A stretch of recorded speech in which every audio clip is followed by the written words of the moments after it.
Well, Klaus Schwab's World Economic Forum is underway right now in Davos, Switzerland. The globalists meeting to decide how they will control you for the next decade or so of your life, or maybe even the next 100 years. But who is Klaus Schwab? The man that sits at the helm of the World Economic Forum, the WEF.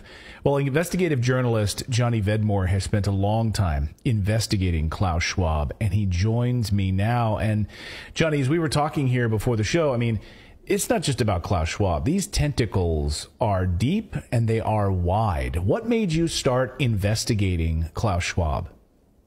Yeah, thanks for having me on, Clayton. Me and my girlfriend Whitney, we were sitting around the coffee table in Chile, and we were looking for information on him. And Whitney said to me, "Why don't you investigate Klaus Schwab? You go back in the time through the elites of history. Why don't you look? Because there's nothing out there about him, which is in great contrast to what is now." And I feel that's really affected by the information I found, because everything had been scrubbed online, and that intrigues any investigative journalist. And I love going back through history. So I went back as far as I could. I started backwards from Schwab's in the past, because so much had been deleted. There's no point in going back through time. You have to start already in history and look at all of the Schwabs. So basically I spent 4 to 5 weeks just searching every Schwab in history in Germany and their ancestry.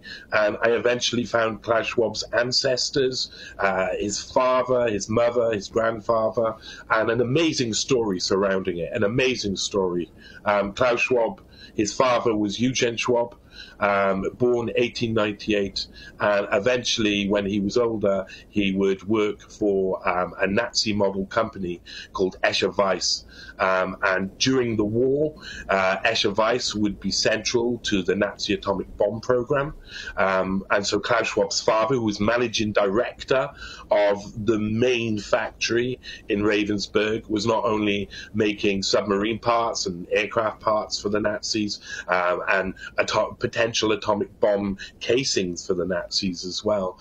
They were also making the large turbines that would power the heavy water hydroelectric dams that they normally built them for. It was the same way they enriched uranium for their type of process of atomic bomb making. And so he was a very important man, Eugen Schwab. Of course, the Nazis weren't successful, and when Klaus was growing up, Germany was being reconciled.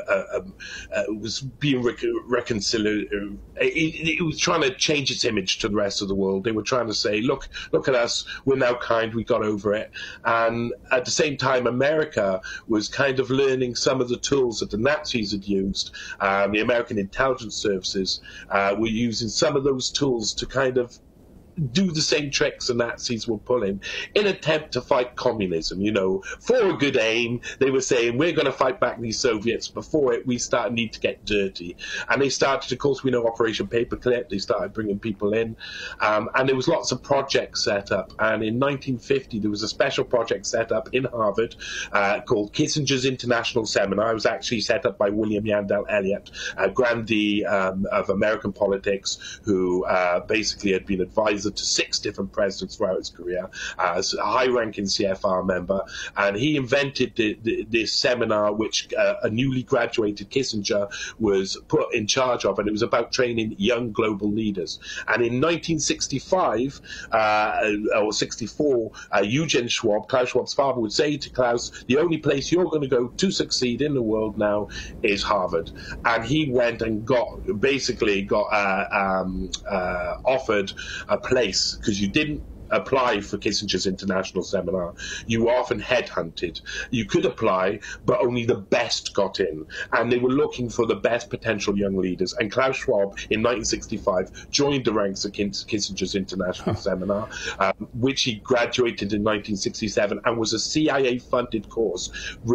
On the year Klaus Schwab graduated in 1967, Humphrey Dorman of Harvard released preempting releases in the New York Times and another newspaper of the information, that the Kissinger's International Seminar had been funded between 1960 and 1966 by the CIA through American Friends of the Middle East, which was set up by Kermit Roosevelt, the Farfield Foundation, and the Asian Foundation. Wow. So Klaus Schwab had just gone through a CIA-funded course in Harvard. He was given, during that course, two mentors, one really fantastically interesting and important people in history, one being Herman Kahn, who's described as a real Dr. Strangelove, and is a guy you want to explore in detail, and John Kenneth Galbraith, another grandee of American politics, who was the teacher of JFK. JFK made him ambassador to India, wanted him to be ambassador to the Soviet Union. So, saw him in that sort of, held him in that sort of regard. And John Kenneth Galbraith has one of the most amazing histories around. And John Kenneth Galbraith, along with Otto von Habsburg, would become the keynote speakers in the First World Economic Forum, which was basically pushed forward by John Kenneth Galbraith and Herman Kahn, this team that had been given to Schwab through Harvard by Kissinger. They went back to get support for this new creation of what was a European Management Symposium that would 2 years later become the European Management Forum, and in the during the fall of the Soviet Union, it would become the World Economic Forum, which would show its true face. And so that's a course that Klaus Schwab went through. Now, in 1967, when he finished that course, he went back, and before they set up the World Economic Forum, he went back to work for his father's old company, Escher Weiss. Peter Schmidheiny, the CEO then, whose father had been Jacob Schmidheiny, had been the CEO while Eugen Schwab had been at Escher Weiss, phoned up Klaus Schwab, and Peter Schmidheiny said, hey, we've got a merger going on between Sulzer AG, Brown Boveri, Escher Weiss. We're merging them into a new company, and we want you at the helm. And what did Klaus Schwab do? He becomes second in charge of this merger and of these companies, and then the companies started selling illegally weapons technology, nuclear weapon technology, to the South African apartheid regime, so they could make bombs, which they made 6 bombs complete. They never tested their bombs. They made 6 complete nuclear bombs, with a 7th that was basically being constructed when they finally dismantled the program. This all came out in Swiss courts as well, so this is all documented in evidence. And this is what Klaus Schwab was at them. He did exactly the same as his father. His father helped a racist Nazi regime to try and create the atomic bomb to win World War II. And Klaus Schwab went on afterwards with his father's, pushing it on from behind to do exactly the same thing with South Africa. And Klaus Schwab then, over years, Harvard, the project, the Kissinger's International Seminar, once exposed, kind of like sort of crumbled into the sea. Kissinger went off to serve in Nixon's cabinet, eventually getting into high levels and being responsible for some of the most amazing moments throughout history.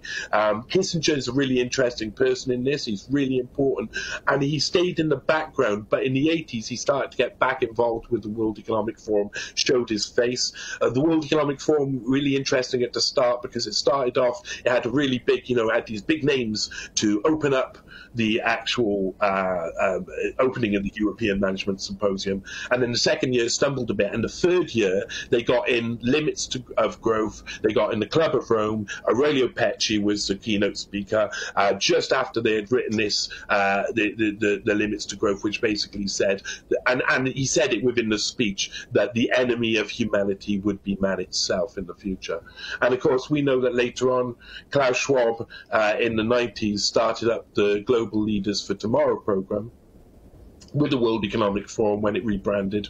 That was the start of recreating Kissinger's International Seminar. Jeez. And by 2004, the Dan David Foundation gave Schwab a $1 million prize, said, hey, have this prize that we give every year for all your hard work, do with it what you will. And he said, with this money, I'm going to make the Young Global Leaders Forum, so that we can the forum for young global leaders, where we can industrially train global leaders that can then penetrate the cabinets, etc. Now, on the board of the Dan David Foundation, when they gave him this prize money to set up the Young Global Leaders, was, of course, Henry Kissinger.